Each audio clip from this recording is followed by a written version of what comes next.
எல்லோருக்கும் வணக்கம். இன்னைக்கு நம்ம பார்க்கக்கூடிய சப்ஜெக்ட் நமக்கான மரியாதை கிடைக்காத போது.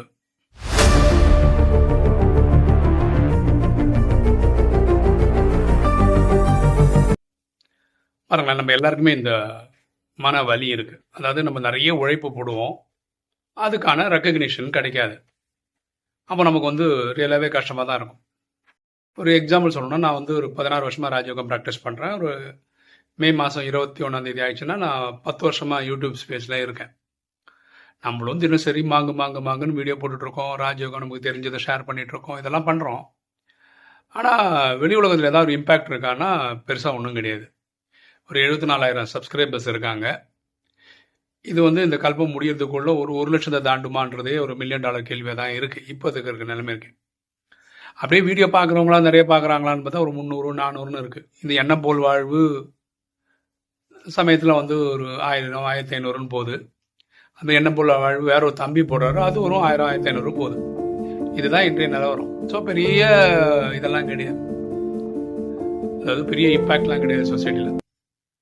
அவன் மனசில் என்ன நம்ம தான் மாங்குன்னு உழைக்கிறோமே, அதுக்கு ஒரு பலனும் இல்லையே, இத்தனை வருஷமாக நம்ம பண்ணிட்டு இருக்கோமே அப்படின்னு தோணுது.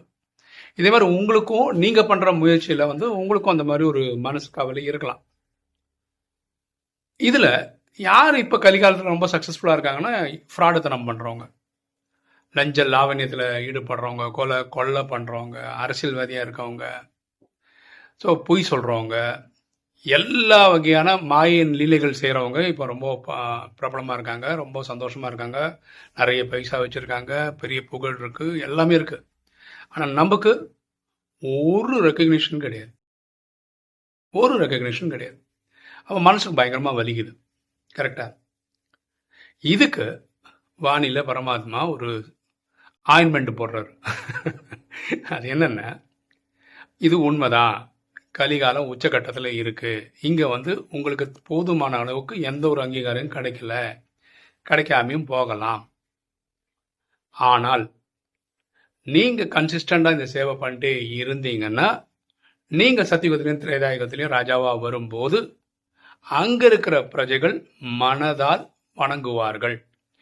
ஏன்னா அங்கே தலை வணங்குறதெல்லாம் கிடையாது. ஏன்னா சத்தியுகத்திலையும் திரேதாயுகத்திலும் ஃபுல் ஆத்மஸ்திதியில் தான் இருப்பாங்க. ஸோ அங்கே மனதால் அன்பால் அவங்க வணங்குவார்கள். எங்கள் சத்தியுகத்தில் திரேதாயத்தில் 2500 வருஷத்துக்கு உங்களுக்கு அந்த வாய்ப்பு இருக்குது. துவாபர கலியுகத்தில் நம்ம ராஜாவாக தான் இருப்போம்.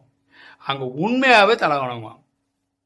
யார் இங்கே நமக்கு கொஞ்சம் கூட மரியாதை கொடுக்கலையோ அவங்க நமக்கு பிரஜையாக அங்கே வர வேண்டி இருந்ததுன்னா, பிரஜை ஆனாங்கன்னா கண்டிப்பாக தலை வணங்குவாங்க அப்படின்னு பரமாத்மா சொல்லியிருக்கிறார்.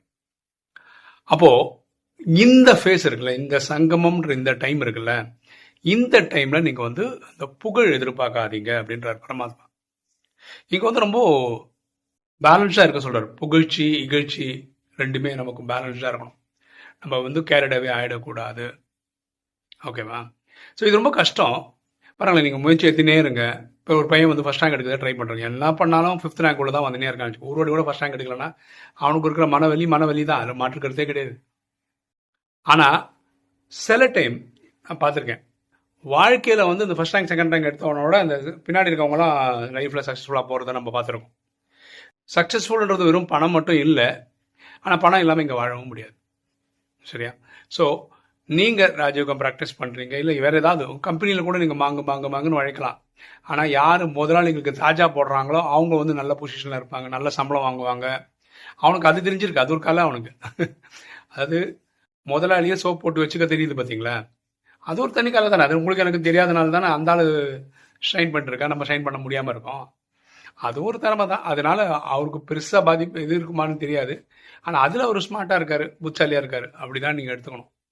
ஸோ நம்ம பண்ண வேண்டியது சேவை பண்ணணும், அவ்வளோதான். ஓகேவா? இதோடைய ரிசல்ட் எல்லாம் நீங்கள் பார்க்க வேண்டிய அவசியம் இல்லை. இது எனக்கு நல்ல அனுபவம் இருக்குது. நான் ஃபஸ்ட்டு ஒரு 6 வருஷம் பாடி முகப்பேரெல்லாம் கிளாஸ் எடுக்கும்போது நிறைய பேருக்கு 7 days கோர்ஸ் எடுத்திருக்கேன். இந்த 7 days கோர்ஸ்ன்றதே 7 நாளில் முடிக்கணுன்றதுனால தான். ஆனால் நான் எடுத்தால் 15-20 நாள் எடுப்பேன். நான் எனக்கு எவ்வளோ தெரியுமோ அதெல்லாம் அந்த 7 நாள் அந்த கோர்ஸில் சொல்லிக் கொடுக்கணும்னு ஆசைப்பட்டு 15 நாள் எடுப்பேன். அதில் நிறைய பேர் கேட்ட மாத்திரத்திலே கொஞ்ச நாளுக்கு வந்திருப்பாங்க. ஒரு வாரம், ஒரு மாதம்லாம் வருவாங்க, இல்லை 6 மாதம் வரைக்கும் வருவாங்க.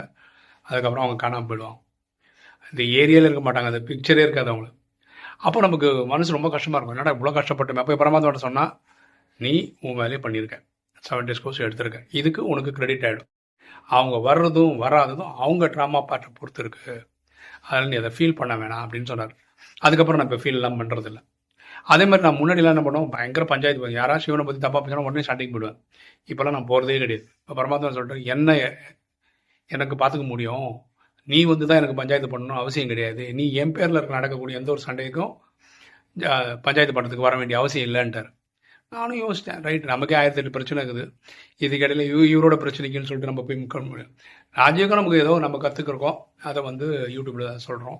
நம்மக்கிட்ட ஆத்மாக்கள் சில டவுட்டு கேட்குறாங்க, அதுக்கு விடை தெரிஞ்சால் விடை தெரிஞ்சது மாதிரி சொல்கிறோம், இல்லைனா இப்படி இருக்கலாம் அப்படி யூகத்தை சொல்கிறோம். ஓகே, இது நம்ம பண்ணுறோம், இவ்வளோ மட்டும் பண்ணால் போதும். ஸோ நம்ம கொஞ்சம் பாலிஷ் ஆகிட்டே இருக்கும். இப்போ பாருங்களேன், அட்லீஸ்ட் நம்ம யூடியூப் சேனல்லையாவது என்னையாவது உங்களுக்கு தெரியும். பாக்கி சேவை பண்ணுற அந்த என்ன போல் வாழ்வு அந்த தம்பி உங்களுக்கு தெரியவே தெரியாது. பாயிண்ட்ஸ் வச்சு போடுறாரு தெரியாது. ஜஸ்ட் மேனிஃபெஸ்டேஷன் சேவை பண்ணுற தம்பி உங்களுக்கு தெரியாது. அது பின்னாடி ஏற்கக்கூடிய வேற ஒரு சகோதரருக்கு தெரியாது. அது மாதிரி நிறைய பேர் தெரியவே தெரியாது. அவங்களாம் குப்தமாக தான் பண்ணுறாங்க. அப்போ அவங்களாம் நினச்சாங்கன்னா நமக்கெல்லாம் எப்போ ரெக்கக்னேஷன் கிடைக்கும் அப்படின்னு நினச்சாங்கன்னா, நான் இங்கே ரெக்கக்னேஷன் நினைக்கிறது வந்து பிரம்மகுமாரி நம்ம கூப்பிட்டு எதோ பண்ணோம், அதெல்லாம் நான் பெரிய இதாக எடுத்துக்கிட்டது என்றைக்குமே எடுத்தது கிடையாது, எப்போ எடுக்கவும் போகிறதில்ல. இது நிறைய பேர் ரீச் ஆகலைன்ற வருத்தம் எனக்கு இருக்குது. அதுதான் ரொம்ப முக்கியம். இப்போ ஒரு 300 பேர் பார்க்குறது இடத்துல 3000 பேர் பார்த்தா கொஞ்சம் சந்தோஷப்படுவேன் நான். அது 30,000 பேர் தான் ரைட்டு ஏதோ பண்ணியிருக்கோம்ப்பா அப்படின்னு ஒரு சந்தோஷம் வரும். 3 லட்சம் 4 லட்சம் பேர்லாம் பார்த்தா ரொம்ப நல்லாயிருக்கும். இந்த ஆதங்கம் தான் எனக்கு இருக்கே தவிர பப்ளிசிட்டி அப்படிலாம் எதிர்பார்க்கல. பாருங்களா, 800 கோடி பேருக்கு தெரிஞ்சாகணும், வெறும் 300 பேருக்கு முட்டுது. என்றைக்கு நம்மளால 800 கோடி பேருக்கு மேலே ஒரு தாக்கம் உருவாக்க முடியும்? அட்லீஸ்ட் தமிழ் பேசுகிறவங்க 7 கோடி பேர். நம்மளாம் என்றைக்கு இம்பேக்ட் பண்ணி எப்போ ஆத்மாக்களுக்கு புரிஞ்சு எப்போ அவங்க ராஜயோகம் எடுத்து ராஜயோகம் கற்றுக்கலனாலும் பரவாயில்ல, அட்லீஸ்ட் இந்த பேசிக் நாலேஜ் பரமாத்மா தெரிஞ்சுக்கணும்னு சொல்கிறாரு எல்லாரையும். நம்ம ஒவ்வொருத்தரும் ஆத்மான்ற பார்வையில் நம்ம எல்லாம் சகோதர சகோதரர்கள், சரீரப்படி சகோதர சகோதரி. நமக்கு ஒரு அப்பா இருக்கா, அவர் பெரிய இறைவன் சொல்கிறோம், பரமாத்மான்னு சொல்கிறோம். அப்படி இயற்பெயர் சிவன், உலகம் அவர் அல்லா ஜகா காடு அப்படின்னு சொல்லுது. இதெல்லாம் எல்லாருக்கும் தெரிஞ்சாகணும். தெரியாமல் இந்த ட்ராமா முடியாது. அப்படி இருக்கிற அந்த செய்தியை சொல்ல வைக்கிறது தான் இந்த யூடியூப் சேனலில் நடத்தின்னு இருக்கும். ஆனால் என்ன இம்பேக்ட் பண்ணிட்டோம், இந்த வருத்தம் எனக்கு இருக்குது. நம்ம நிறைய பேருக்கு அதை சொல்லி புரிய வைக்கணும், புரியறதுக்குள்ள நம்ம வழியாக தெரிஞ்சிருக்கணும்னு ஒரு ஆசை இருக்குது, அவ்வளோதான்.